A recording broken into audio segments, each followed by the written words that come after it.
And good morning, everyone. We welcome you to After Further Review. It is the playoff-bound edition of After Further Review. I'm Dave DeNatale, along with Jay Crawford.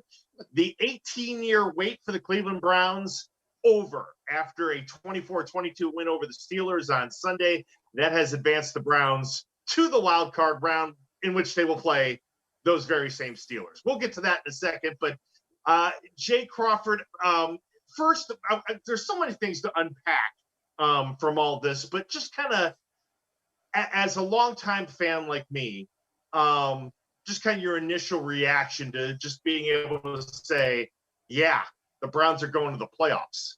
Yeah, it's pretty bizarre, right?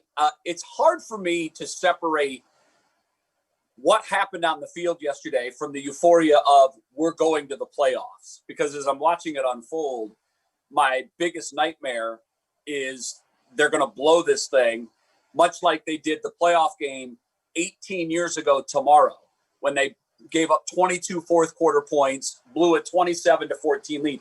It felt like the same thing all over again. And if not for the football gods helping us keep Pittsburgh out of the end zone on the 2-point conversion, we might be having a very different conversation here this morning. Imagine, Dino, because there were some other scenarios where the Browns could have lost and still got in the playoffs. Imagine if you're watching that Titans finish, needing them to lose for the Browns to make the playoffs, and that kick goes off the upright and in. That would have been, one of the most Browns things ever. But fortunately, they took care of their own business, even though there were times where I'm watching going, do they know that if they win, they're in the playoffs? Because it just didn't feel like they had that sense of urgency that I expected them to have, particularly with the usage of Nick Chubb, which I focused most of my column on this morning for WKYC.com. I was tweeting on it during the game yesterday. Watching the Browns go for it on 3rd and 3 when they're in field goal range and a kick makes it a 10-point game, and there's a shot of Nick Chubb standing on the sidelines, all I could think of was the NCAA championship game in the 2005 season when USC was tied 38-38 with Texas in the national championship game. And on a 4th and 2, you've got your Heisman Trophy winner, Reggie Bush, on the sidelines next to Pete Carroll, while Lendale White gets stuffed for a 1-yard gain. Texas takes over. They go 52 yards, score a touchdown in no time to win the national championship. And that's all I could think of. Why is your horse on the sideline? Even if you want to give the ball to Lendale White, which I understand, he's your big short yardage back. Don't you want your Heisman Trophy winner on the field, at least as a decoy to draw some attention? Maybe you send him in motion and you take a backer with them, or you pull some of the defense away. They didn't do that. They lost the national championship. And I'm watching with Nick Chubb on the sidelines. I'm thinking, I've seen this movie before. Our horse is watching. It just didn't make any sense to me. Thankfully, it didn't keep the Browns from the postseason, but we flirted with it, and it could have. And he got 2 carries in the biggest quarter of the biggest game of our season. And I still can't understand it. And I was hoping that Kevin Stefanski explained it in postgame, but he wasn't asked about it. Stunning. Yeah, I understand the logic, and I think it's great when you have the embarrassment of riches, so to speak, and you've got these 2 great backs, and you want to alternate them in series and all that. I get that, but at some point in the 4th quarter, you want the guy that is your what do they call it? Bell cow. Say it. He's your best player. Right. He's your best player. And if you want to have the argument that he's your best player on offense and maybe Myles Garrett is the best player on the team, I'll entertain that chatter. But this guy ran for 1,000 yards and he missed 2+ games. He's your guy. You win and you lose with him. You ride or you die with him. In drives where he touched the ball, the Browns scored 24 points. In drives where he didn't touch the ball, they didn't score. It's not hard to figure out. It really isn't. At one point, he was, I think, 9 carries for 97 yards, 11 carries for 97 yards. What are you doing? What do you do? I know that you're trying to save, a pitch count. First of all, I think the way they use Kareem Hunt is not the way he should be used. Go back and watch how Kansas City used him his rookie season. They didn't run him between the tackles. No. They get that guy on the edge. They throw him the ball out of the backfield. They get him in space. He's one of the most electric players in the game. You don't run him between the tackles. So when you're spelling, and I get that, when you're spelling Chubb with Hunt, at least change your attack. Don't run Hunt the way you do Chubb, because they're two different guys. And I can't understand. I feel guilty bringing it up and harping on it, because my God, they're 11-5. They're going to the playoffs. Kevin Stefanski's the coach of the year. He's done an amazing job, but it's just on this very simple matter. It just seems that it's mind numbing. And I know I'm not alone. Watching this game, there were a lot of Browns fans that were wondering, what are you doing with Nick Chubb? What are you saving him for? By God, look at him. If anybody is built for 25 carries a game, it's Nick Chubb. Right. I mean, the guy is a tree trunk. And I certainly hope that perhaps some of this was, we don't want to show our hand all the way. But here's my comeback to that. And you know this, Dino. We're 16 games in. There's no more secrets. There's no more pop quizzes. There's no more mysteries. You are what the tape says you are. And I don't get it, why we're not using this guy the way we should be. And that includes the number of carries. I don't necessarily disagree with the calls and how we're using him. I think he is an up the middle back. But I hope it gets better as we go forward, because if he touches it 14 times against Pittsburgh next week, we lose. No question. And then I guess if fans are wondering, hey, why you bring this up, we're coming off of a week where Baker Mayfield threw it 53 times against the New York Jets. And handed off 15 times. Right. In a game that was relatively close the entire way. Most of the game, It was within a one score. There was a stretch where it was a 2-score game, but there was never a reason to panic. There was never a reason to start flinging it around like you're down 25, 28. That's why I'm making such a big point of it, because when your run-pass ratio was that out of whack, like it was in New York, 15 throws, 53 throws, 15 handoffs, it was more balanced yesterday. There were 27 passes to 25 handoffs. But I just, for the life of me, I couldn't understand why, as you said, your bell cow, your franchise is getting 2 carries in the biggest quarter of the game, which is the biggest game of the season. And for the biggest play of the season, look at that play. So 3rd and 3, he's not in the game. Baker takes a sack. Now it changes what would have been a long field goal to begin with to the point where they're not comfortable with Parkey hitting it from there. So they go for it on 4th down and they throw an incomplete pass. If you pick up that first down, it's very similar to the game in 2003 against the Steelers in the playoffs. The Browns controlled the game, the whole game. You can tell that Pittsburgh's on the charge. They're coming. You've got an opportunity with a first down to put it away. And Dennis Northcutt drops the ball. We've talked about that play for 18 years. I interviewed Dennis for the interview show that I do for the Browns every week last week. And our conversation about that play was amazing. Dino, all these years later, he still takes as much accountability for that as he did the day of the play. He regrets it. It's the biggest regret of his career. He knows it was on him. He makes no excuses. He said he should have caught that ball. If he does, the Browns beat the Steelers in that playoff game. It's that simple. And he knows that. And I just feel like I'm watching the movie Groundhog Day, because here we are again. We've got this chance. First of all, move the sticks. It's 3rd and 3. It's 3rd and 3. Don't outthink the room. Run it twice with your Pro Bowl back. Get the 3 yards.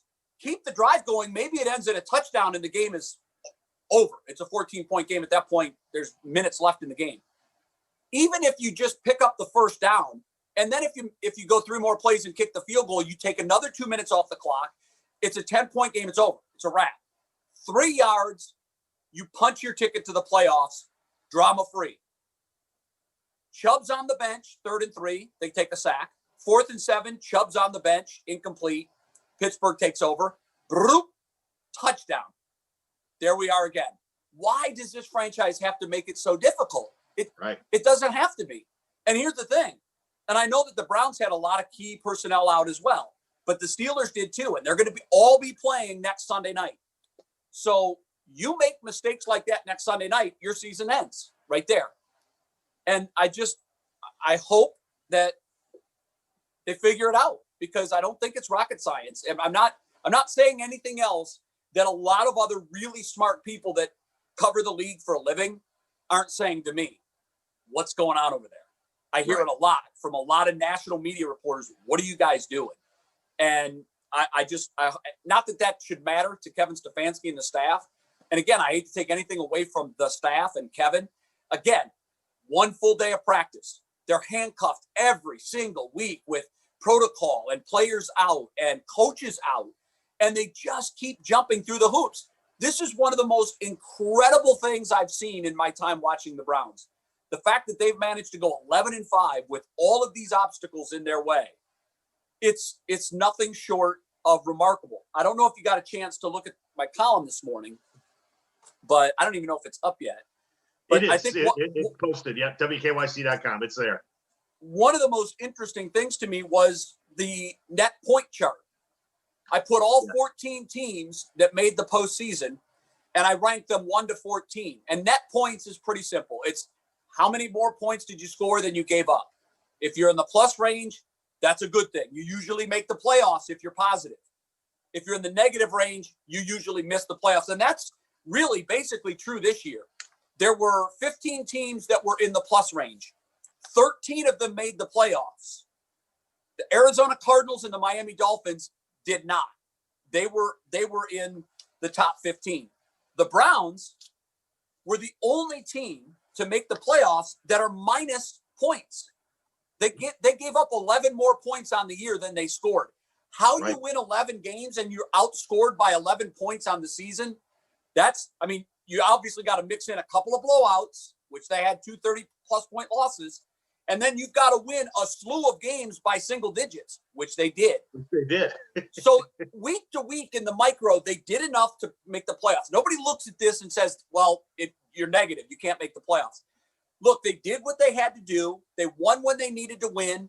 They lost to a 2-14 team and still made the playoffs. But what's moving forward, what's really concerning is the Washington Redskins are the 5th team in the history of the modern day NFL to make the playoffs with a sub 500 record. The Browns did it in the strike year in 82 when they were 4-5. 2 teams did it that year. Yeah. Outside of that, the Redskins are just the 3rd team in the history of the modern NFL to make the playoffs with a losing record. They're plus on points. They finished +6 on the season for points. So moving forward, enough with the close games, like when you have a chance to bury a team, bury them, put them away. Don't fiddle fart around, turn it over on downs, have your best player on the bench in the biggest game of the game, biggest play of the game. So, that chart was really telling to me. But they made it despite all of this, despite blowing the game at the Jets. They pulled it off, and my God, hats off to this organization and to all of the players. My hope is next week they get everybody back. Do we lose Denzel, or is he going to be able to play? I think that was asked. I think he would be eligible to play. I think so too, but it's just the way they've done the math has been wonky. A number of times we've missed players that were past the 10-day. Now, I don't know if they were exhibiting symptoms, if they didn't feel well and they just held them out for that. I know there was at least 1 or 2 of those. But by my count, Denzel should be free 10 days by Sunday night. So hopefully he's well, first and foremost. Hopefully he's not exhibiting any symptoms and he can get out there and play. I felt that his absence was going to be the biggest I thought his absence would be the biggest factor in yesterday's football game because, look, the Steelers still came to war with all of their receivers, and they're great receivers. And I felt that without our best cover guy, they would be able to have their way throwing the ball. When we got them 3rd and long, I felt like, oh, they have us right where they want us now because they just started taking shots downfield, and they could have done that all day. Had Ben in there, had Ben been in the game, I don't want to think about what the score would have been because our cornerbacks were patchwork. There were blown coverage after blown coverage. Hopefully Denzel's back. And if he is, I feel like I'm not predicting a Browns victory, but if he plays and we play our best game, I feel like we can give them all they want. And we could be just like yesterday, it can come right down to the wire. Right. We'll see. You brought up there about Dennis, talking with Dennis Northcutt. One of the things that really stood out to me after the win, it was, being on Twitter and just seeing Browns alumni, some recent guys like, TJ Ward and Mitchell Schwartz, Brandon Whedon, obviously Joe Thomas, but guys like, Kozar, your former partner, Tim Couch in the television booth, really just all kind of embrace this. And that was cool to see that, no matter where life has taken them out, at post being a Brown, they still feel good about what has happened here in 2020, 2021 now for the Browns. And they should. Again, this is, this. Being a Browns fan is like being a member of a fraternity. True story. I was in South Africa in 1995 or 6, maybe. And it was around the time that the Browns were, they'd already left. It was 1997. And I'm in Johannesburg or Cape Town. I can't remember which one. And I'm walking around the city with a Cleveland Browns hat on and not thinking that I would ever run into anybody that was a Browns fan. I'm in South Africa. Right. The day I wore that hat, I must have had 7 or 8 people yell, Cleveland Browns, go Browns. And they were gone at that point. So it must have been 97 because a lot of people were, God, I hope we get our team back. Now, right. Wherever you go worldwide, it's the same thing with, I was on the trip. It was a 3-week trip. I was on the trip with Ohio State, and it was amazing how many people that were living in South Africa knew Ohio State, were Ohio State fans, a lot of graduates. It's a fraternity wherever you go. And so if you're a Browns fan, you can see another Browns fan anywhere on the planet, and before a word is spoken, there's a bond, there's a friendship. Because I know his pain, he knows mine, she knows mine, I know hers, whatever the case is. You empathize with one another. Right. So these players wear this like a suit 24/7 wherever they go because their identity is they're a former Cleveland Brown player. So Bernie Kosar, even though he hasn't been part of this nonsense, wherever he goes, he has to answer questions about the Browns of the last 2 decades. Unfair to him. I'm sure he doesn't enjoy it. He also gets to talk about the glory years of the 80s and early 90s, but he's straddled with this stigma of the Browns are such a debacle. And Tim Couch and all of them, every one of them, they're attached to this organization and they don't deserve that. They deserve better. So for those guys, it was like a monkey off their back because now, they can say, hey, the once proud Cleveland Browns can be proud again of what they've accomplished. And they can, and they should be. And it's an amazing time. My only regret about the whole season is that the fans couldn't be there to enjoy it in full. Watching that stadium be 4/5 of the way empty yesterday, the fans that were there were tremendous. They made great noise. They supported them. When the game was over, it was euphoric inside that building. But watching it be 80% empty, 90% empty was just gut-wrenching. Yeah. We've waited 20 years for this. Anybody that wanted to be in that building should have been in that building to enjoy it and to experience it, and we can't. And that's extremely frustrating, and that's very Browns. That's a very Cleveland sports thing to have happen. Yeah, and I just thought it was so appropriate. Jim Donovan is trying to put all of it in perspective as he's calling the game and calling in he just kind of took a moment and just looked at it. He goes, the only thing that's missing is you. And that was it. Yeah. And I kind of just, it was like, yeah, it was like a collective hug for all of us. We can't all be together, but we can all share this. Yeah. And it's hard because we can't be together, but we can all just feel that collective hug. Yeah, and I thought Jimmy, like as he does so often, just put it in absolute perfect context, because that was the only thing missing. I would have liked to seen snow falling too, to be honest. I thought that would have been fitting. So yes. maybe a 25-degre day with some wind off the lake and snow flying everywhere, and just gutting it out, a mud fest. But look, you take it however you can get it. But Jimmy's line of the only thing missing is you. That will stick with me. It'll stick with fans that see it and hear it for a long time. And it is unfortunate, but it's what's going on, and it's where we are in the world right now.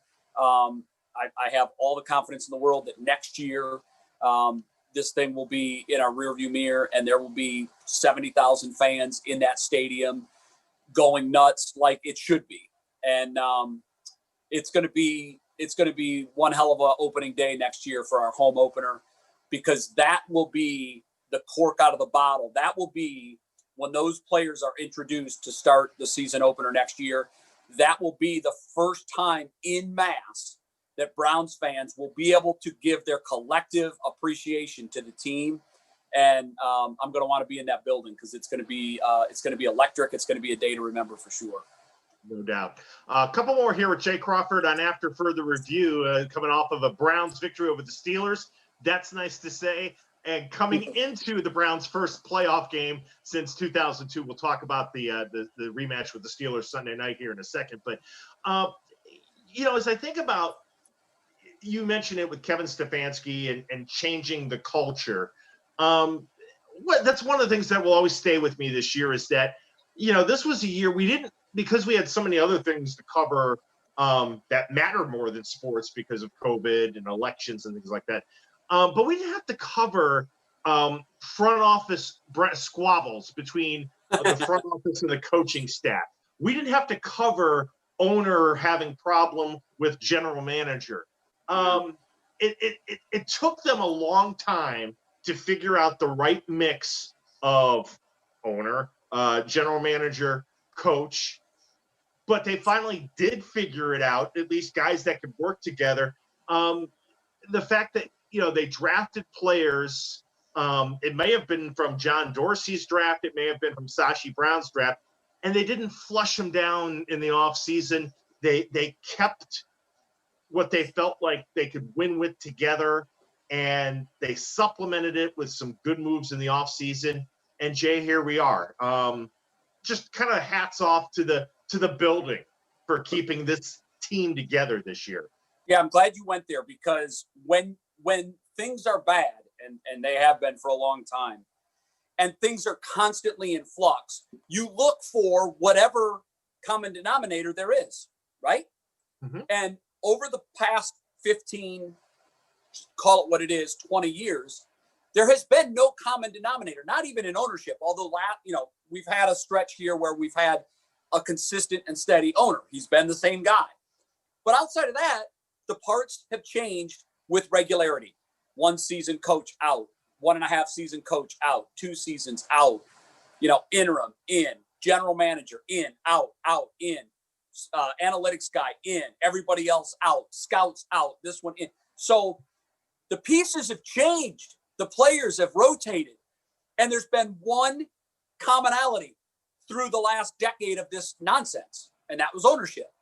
So if there's one sitting target, but all the other targets are moving, our frustration, rightly so, is focused on the only sitting target, the only one that's been there for all of it. And by the way, the most important one, the one that makes all the decisions.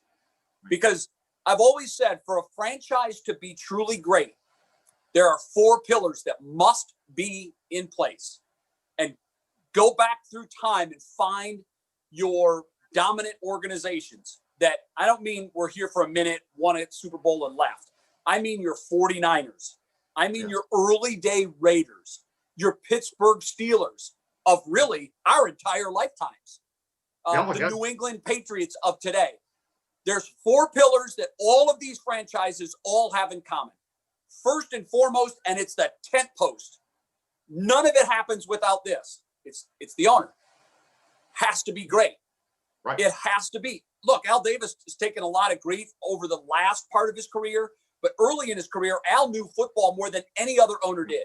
Right. Al could sit into any position room and he could talk X's and O's and not get lost. Not many owners can do that. Jerry Jones thinks he can do that. And the problem with Dallas is because he thinks he can do that, he values his input more than everyone else's. And that's why honestly, their rut of losing is taking on a very Browns dimension. Because they have been abysmal since he ran off Jimmy Johnson. You know, he ran out the guy that knew the most about the game. Right. So you need that great owner. Then you need a great general manager. And they've got to be on the same page. Friction's bad. One of them will win. One of them will lose. The owner always wins. So you need a great owner. You need a great general manager. You need a great head coach. And you need a great quarterback. You just do. I mean, the Bucs had a flash and won in one season when they had Brad Johnson. They had for that team the right head coach. They had a great general manager. They had an owner that was willing to get out of the way and let his guys do their job. But they couldn't maintain that because Gruden was a flash in the pan coach who did it with Tony Dungy's clay. Brad Johnson was a facilitator. You know, you need those pieces in place. And right now with the Browns, I feel more comfortable than I ever have in my lifetime that the owner may have finally figured out what he hasn't been able to figure out. And he let someone else figure that out. Right. If you can follow that circle. So Haslam has gone out and he's got the right general manager for this team. He's brought in the right head coach. And I believe in Baker, they have the right quarterback for now. So this is a team, you know, is this success repeatable next year? Because that's going to be the next question after the season ends. And I'm a little skeptical, to be perfectly honest. We had one of the easiest schedules in the NFL. And we snuck in one play in 6 games and we don't make the playoffs. Correct. So everything lined up our way. It really did. Is that repeatable next year when you get a much more difficult schedule? I don't know if it's repeatable. Maybe the team will be better and will be more healthy and we'll get more new draft picks in here. But that's going to be the big issue moving forward. Can you repeat and build upon this success? Because that's what the great organizations do. There's a lot of flashes that have one double-digit win season and then they fall back to 7 wins the next year. Is that going to be Cleveland, or are they going to move this piece forward? That remains to be seen. But I do believe that they've got the pieces for now. Right. And that's, without the pieces, you're not going to do it. So we'll see as they go forward. But right now, all I can think about is what's going to happen Sunday night in Pittsburgh, and we'll take our chances. Yeah, we're on to Pittsburgh Sunday night on Channel 3. Love it that we get the game. Yeah. Browns Steelers. As you mentioned, Roethlisberger will be back. TJ Watt will be back. Pouncey will be back. They're not going to be resting anybody. We'll wait and see on COVID cases for both teams. We'll wait and see how Olivier Vernon is for the Browns. But your margin for error, we talked about, you can't not make on a 3rd and short, 4th and short. You've got to get that first down. You can't miss opportunities at Heinz Field, or it's going to be a long night. Well, Ben has made a career on making teams pay for the kinds of mistakes the Browns left on the field yesterday. Don't pick up a 4th down late in the game, down 1 score with Ben on the field. You'll regret it. You won't come out on the right side of that. Ben has one of the most impressive resumes in the history of the game when it comes to making teams pay for late mistakes. His fourth quarter comebacks are epic. If he's not in the top 1 or 2, he's in the top 3 all time for fourth quarter comebacks. That's what he does. That's his calling card. He operates best, quite frankly, when his back is completely against the wall and the clock is ticking. That's when Ben punches his clock and goes to work. So I believe that the Browns are going to have to build a lead and maintain that lead and extend that lead, because if you're in a 1-score game in the fourth quarter, I don't like our chances at all. And how many times this year have we been in a game in the fourth quarter where it's been more than 1 score? You know, the Dallas game comes to mind where it was just, you're watching a dumpster fire in super slow motion. And if not for a late pick, you know, Dallas easily wins that game after that incredible comeback. So, and we've seen that time and again. We've seen teams that can crawl back against the Browns after they've built big leads. Play like you're a score down from the first play to the last play. Play like you're a score down. On 3rd and 3, don't have the mindset, we'd really like to pick this up because we could take 2 more minutes off the clock. No. Play with the mindset, we absolutely have to pick this up or we're going to lose the football game. And when you put a team in that urgency, that's why Ben is so good in these late situations, because he's playing with the urgency of the situation. What does the game dictate? Dictates we've got to score a touchdown. Ben rolls a touchdown. We've seen it so many times. I do not want to be a victim of a late Steelers rally victory next Sunday. I hate to say this, blowouts are easier because the stress is over. It was an embarrassing show, but you know what?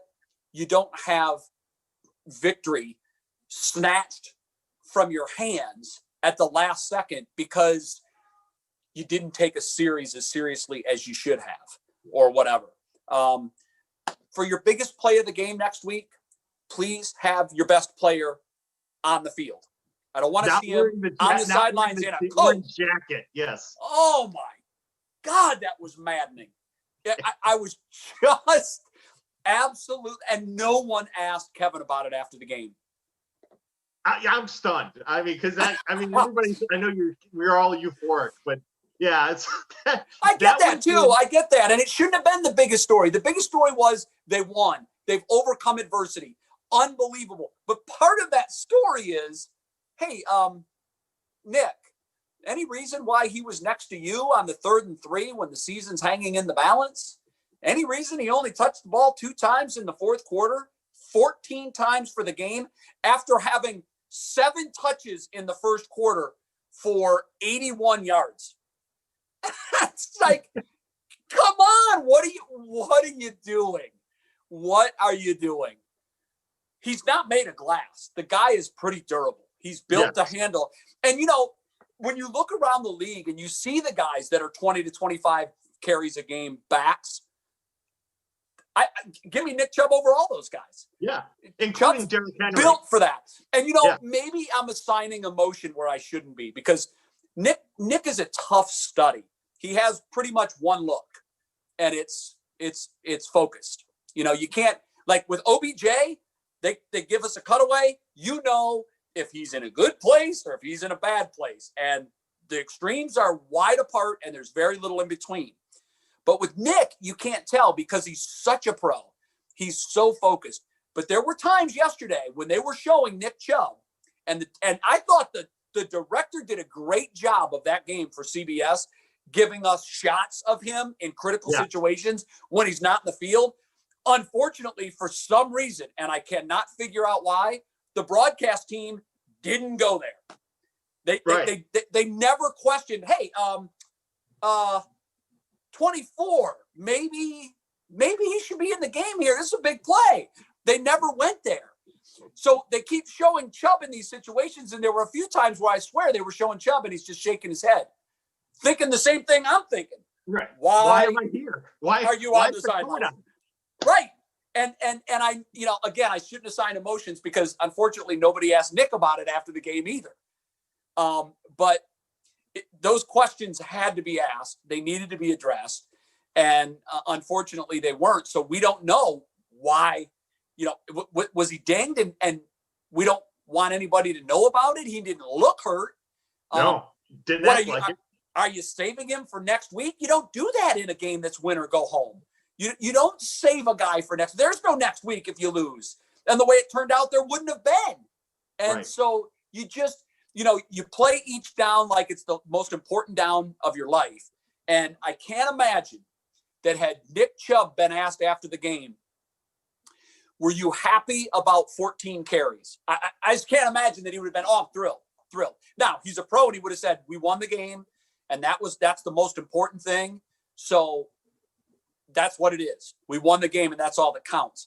But I think if you give him truth serum, he's got to be standing there thinking the same thing we're all thinking as we're watching from home. Why? During the biggest situation of the game is your best player on the sidelines with coat. Doesn't make sense.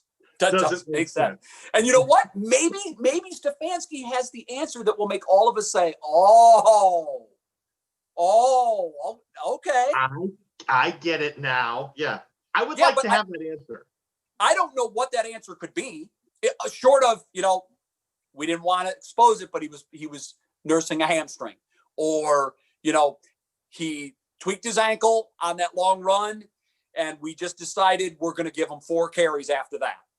I don't know what it was. I don't know. Maybe there is a good answer, and maybe we don't have a right to know that. Maybe they have a right to keep that a secret, but it was maddening.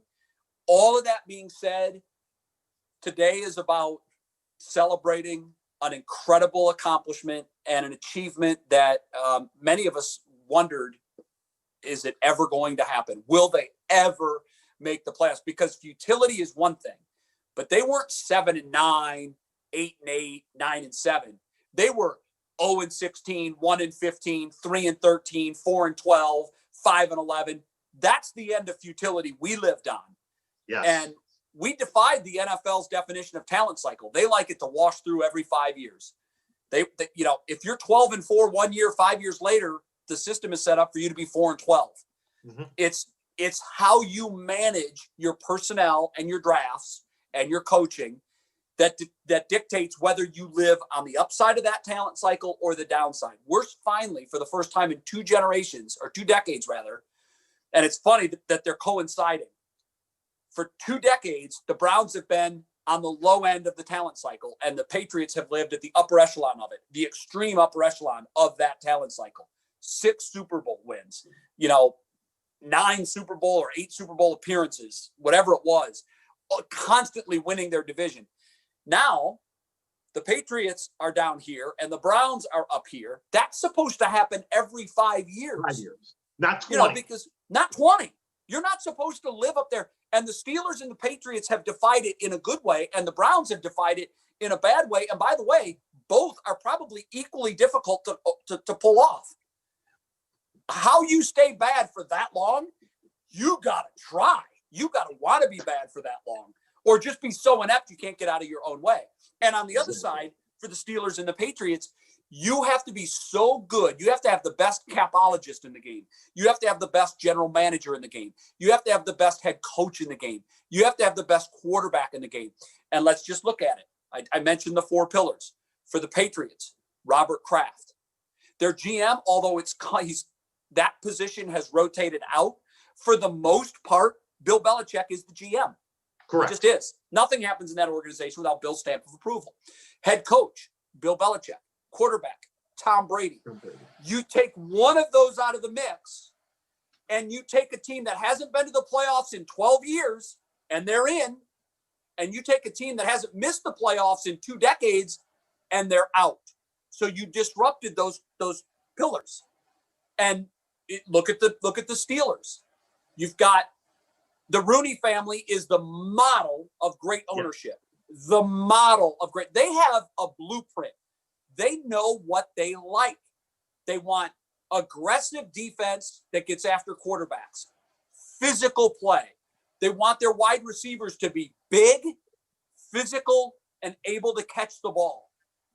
They have a blueprint. So what they do is each year when a slot comes open, they don't chase the best player. They chase the player that best fits what they do. Yep. And that's why, over the years, the Steelers have feasted on drafting Ohio State players. The Browns, until they drafted Denzel Ward, they didn't even they never look at Buckeyes. Nope. And I was glad to see here recently, we've gone to the Alabamas. Yes. We've gone to the LSUs, the Georgias, Ohio State, Michigan. Those are the blue blood programs. That's where you get your winners. Right. And so with Pittsburgh, Tomlin, in my NFL fandom lifetime, they've had 3 head coaches. Right. That hurts my brain. Mm-hmm. That hurts my brain. Not only have they had 3 head coaches, all of them won Super Bowls. Right. 2 are in the Hall of Fame. One will probably, Tomlin will probably be a Hall of Famer when he's all done. Yeah. When it's all said and done, he is a Hall of Famer. Yeah. And credit the Steelers because they go out and they find the guy that fits their system, who's a defensive guy, who's a motivator. Right. Who, when you look at Noel and Cowher and Tomlin, even though they had their own nuance, essentially they had a lot of similar characteristics. No nonsense guys, fire and brimstone. You wanted to play hard for them, and you feared when you made mistakes because there was going to be retribution. Tomlin perhaps a little more lax than the previous 2, but I think that's because it's a sign of the times. You've got, you can't coach today's player the way you did in the 90s, and you couldn't coach 90s players the way you did in the 70s. But the Steelers always figure out that position, and they better, because that's one of the pillars. So the ownership isn't going anywhere. The head coach isn't going anywhere, and you've got a quarterback that's going on 2 decades under center. You're going to win a lot of playoff games. You're going to make a lot of trips to the playoffs. You're going to win a Super Bowl, and that's what they've done. And I hope that one day the Browns can be at that level where we're not changing general manager. We're not changing tent posts every 2 or 3 years. That's how the building falls down. We've seen that. Sure. You get your tent posts in place and you build around them.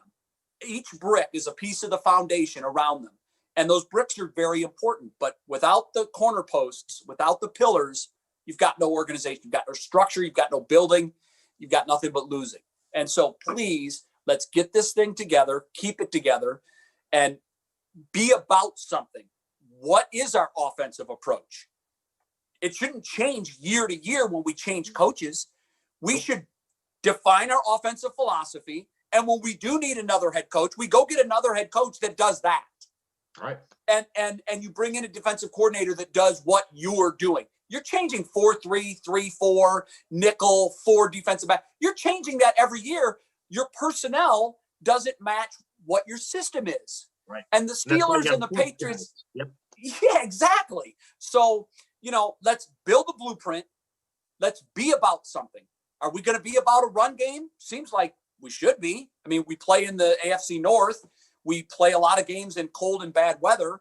The run game travels. So let's begin a history like we did in the 70s and the 50s and the 60s.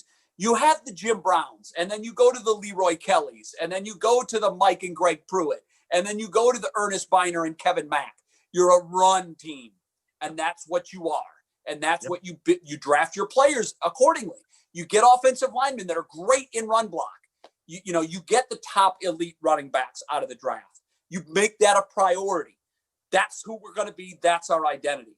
And you can't change that identity every 2 years because you set your franchise back 5 years every time you make a change. And it feels like we finally caught our tail. It feels like we've been chasing that tail in a circle for 20 years. We caught it. Now let's build on it and make it work. Absolutely.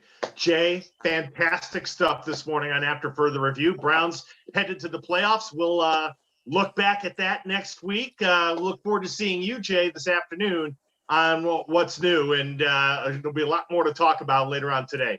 One other thing, I'd be remiss if I didn't do this. Dabo Swinney, you thought the Buckeyes were the 11th best team in college football. Never underestimate your opponent. never disrespect your opponent. That he learned the hard way that this is a football team that very much belongs in the championship game. What a 24-hour stretch it's going to be, 27-hour stretch, beginning Sunday night at 8 o'clock, going through Monday night at midnight. It's going to be, it could potentially be one of the greatest 28-hour stretches in Ohio sports fans' history. If you could beat the Steelers in a playoff game and win a national championship. It also has the potential to be an absolute debacle if you lose both of those games. But you know what? That's why we're fans, and that's why we come back week in and week out. But go Buckeyes. That was a big win. Go Buckeyes. It beats the alternative. Other teams are firing head coaches today. We are I not. know. It's fun to sit back and watch the carnage for a change. That's right. Jay, as always, my man, thanks so much. We'll see you next week. Go Browns.